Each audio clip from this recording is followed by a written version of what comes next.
Okay, dahil nakabalik na ako sa Pilipinas, gusto kong mag-share 5 of my favorite things about Filipino culture. Number 5, karaoke.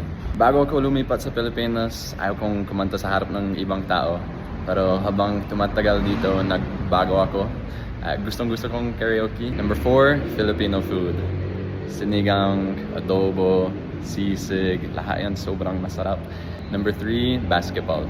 Favorite sport ko is basketball. So, na-enjoy ako talaga dito kasi kahit saan, kahit maulan, lagi may nagbabasketball. Number 2, kabaitan ng bawat Pilipino. Hindi ko talaga makakalimutan ang halimbawa ng mga tao dito ng pagiging selfless. And number 1, gustong gusto ko dito sa Pilipinas ang paniniwala ng lahat ng tao sa Diyos. And di talaga kayo mahiya sa pag-share ng paniniwala nyo kay Jesus Christ. And gusto ko yun. Pero yun, mahal ko ang Pilipinas at mahal ko kayong lahat.